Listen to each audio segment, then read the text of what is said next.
Well, I'm Chris, and this is my dually build episode 1. We're going to see how much work we can get done on this truck in one day.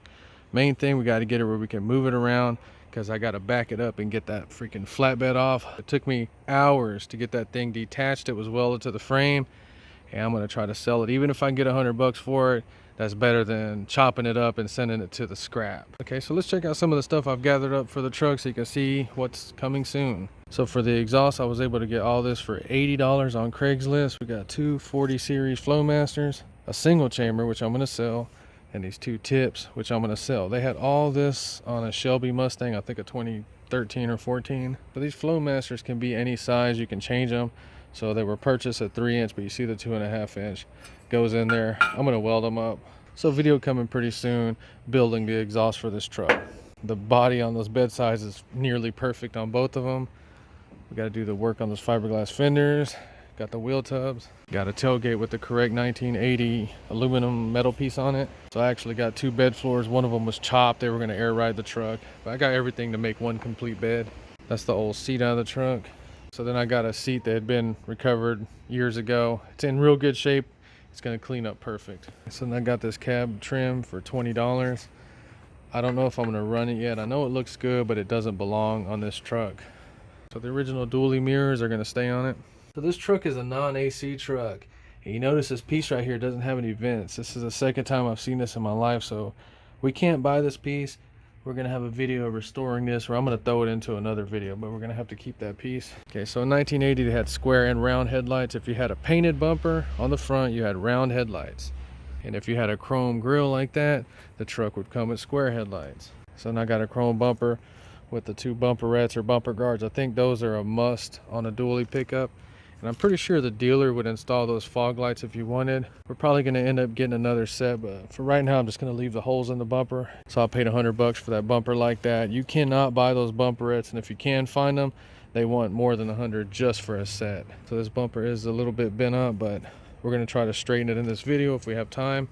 Not a big deal. I'm going to make this thing look perfect. So I am going to have a grill restoration video where we go through all that grill, we make it look brand new again, and in that video we're going to try to restore this emblem somehow. So I got that engine running in a different video, and the fuel pump went bad, so we'll be changing that in this video. So when you're building a car or truck, you got to do a lot of research and be super careful so you don't waste money. If you notice those bed sides, we only have a filler door on one side, and that's on the driver's side. So on this truck, you notice we don't have a gas tank selection button. So this truck was only ordered with one gas tank, and it's right here on the passenger side. Now, I was about to pull it off, and I noticed some kind of weird patch on the bottom of it. We can't use it anyway. Just be aware of stuff like that so you don't waste money. The sending units, there's also a left and a right, so you got to be careful. So I was able to find a driver's side gas tank for my truck. I believe these are around 20 gallons. I just got the same kind of sending unit that was on it with 3. We'll block off whatever we don't need. Let's go ahead and get this sending unit in here, check this gas tank out, see what it's all about. The first thing you do with a gas tank, no matter what, you get that sending unit out and you look in there with some lights and you see the condition of the inside of the tank.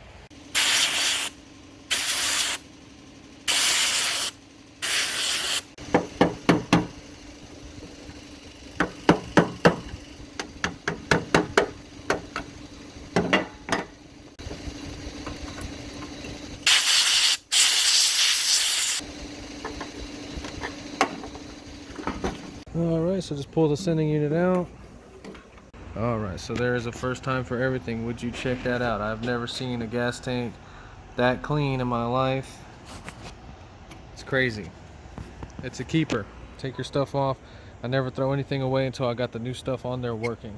So I got some acetone and cleaned that tank out. Came out real nice. Okay, so I just lightly sandblasted all this old stuff just to clean it up a little bit.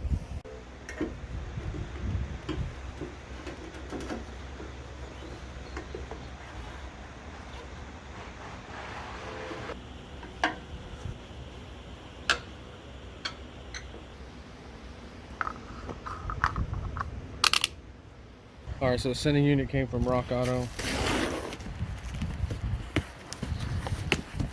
So Rock Auto is very legit. You can save a lot of money sometimes. But this one was like the same price it is anywhere. So never throw anything away until you're done, because in this case we need to make sure the floats are in the same position in which they are. So we're good to go with this one. It's a little bit different. Anybody out there that messes with C10s, what in the world is that right there? The kit comes with a new seal and lock. Just give it a quick inspection. Everything looks good. Sock looks good. If you're new at this, take a picture. We got 3 lines. The big line is our main fuel line. This is just a evap vent line, and this is a vapor return.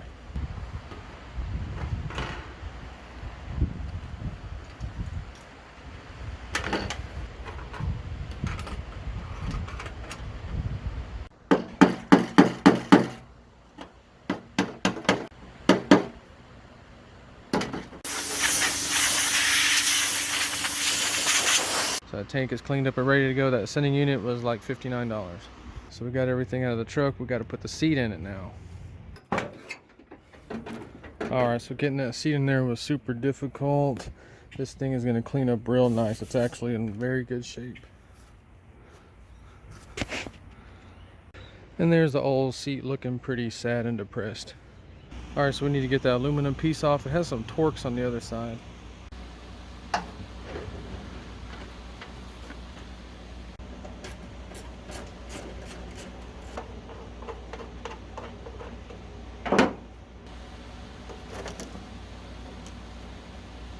That's one of those aluminum pieces, if you've never seen one. It's got a big dent right there. We'll fix that. It's in pretty good shape. So this tailgate's about a 9 out of 10 as far as the metal on it. You can see it does have the holes in there, but those letters are perfect, been covered their whole life. Bet you there's some people out there that would love to have that tailgate.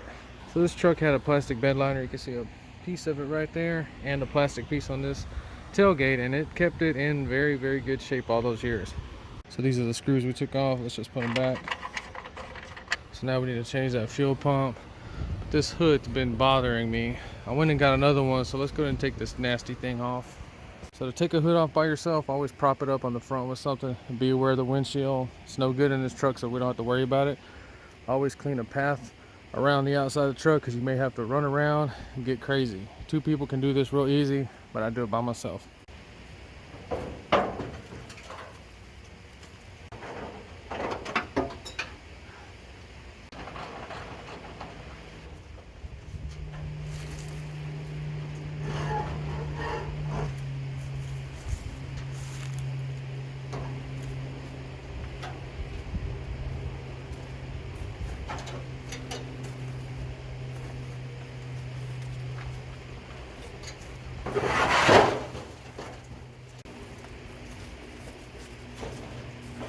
Now we got to get that fuel pump changed.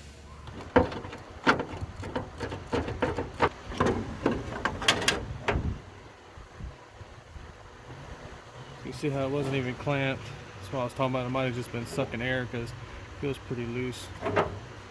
So they probably did replace it, but you see how that line's kinked. So I'm going to go ahead and change it out.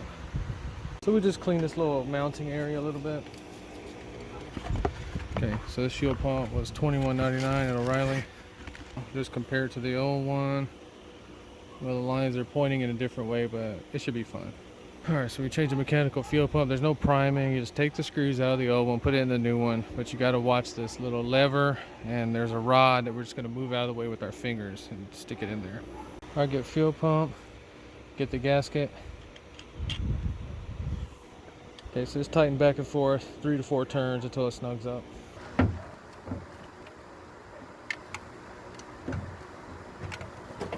So our 3/8 fuel line, we're just going to run it into a gas bucket for right now. Now we're going to change this filter out. Check out these hose clamps they use. That's crazy. Okay, so upon closer inspection, it's not really that freaking dirty. It's just busted up for some reason. Alright, so we're going to try using these again. I guess they started making them in another country. Look, got it, a different language. Brockut. Alright, so we got the new fuel pump on. Hopefully it'll pull the gas from up here. New fuel filter, so whenever we dump some gas in there and crank it, it should just immediately pull it up and it should start right up.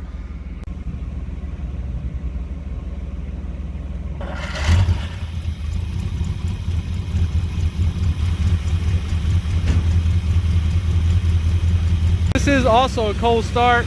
You see that immediately fills up. It's running perfect.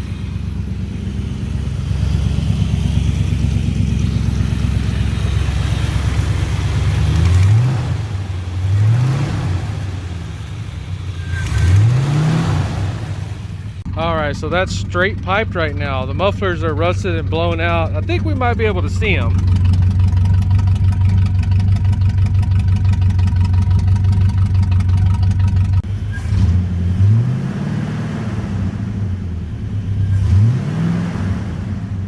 All right, so it's running a little bit shaky. We need to go through those spark plugs. The hood is obviously trash, but the two hinges, this one was bent real bad, so instead of buying just one, I bought a set. Let's get those hinges on there.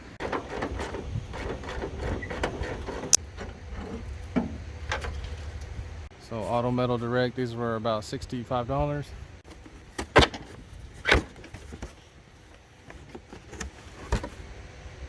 All right, no springs. That would really screw you up, man, if you didn't have hinges at all. I had no idea they came without springs.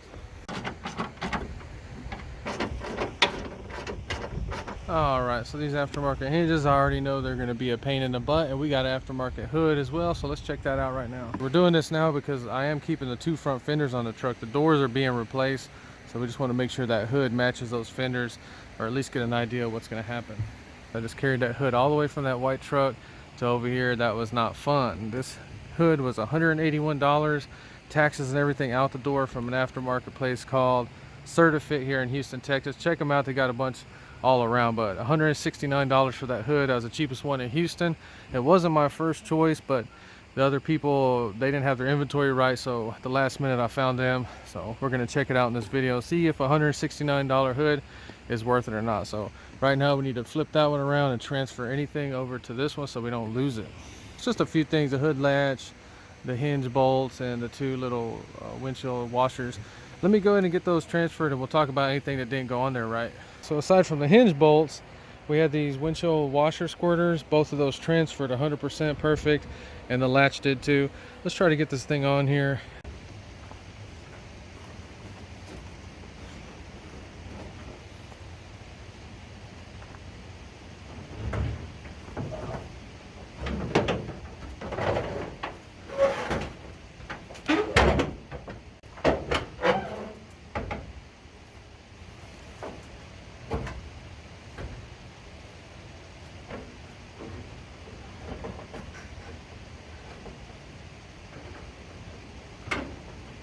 All right, get it sitting like that and go take a break.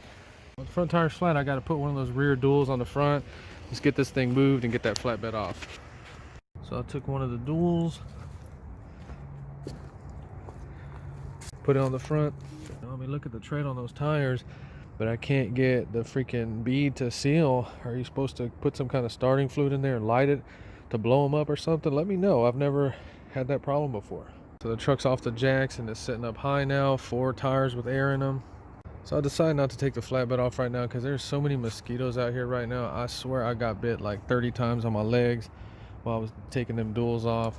So we're gonna do the rest in another video. But at least we got the seat in there. We can sit in it now. Sitting in it for the first time.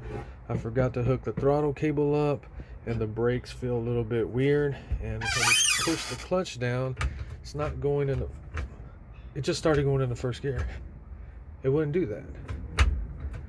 Wow, that's so crazy. What the heck? I swear I was in here for like 5 minutes. I could not get the freaking truck to go into first. Thank you. But we made a lot of progress today. We got the truck where we can just start it up.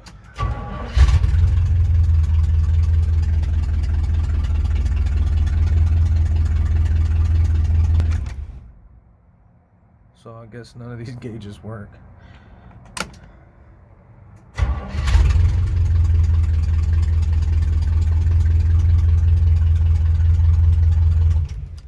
So it's 9 o'clock and the mosquitoes out here are freaking crazy. I can't find any off. We're going to get that flatbed off in episode 2.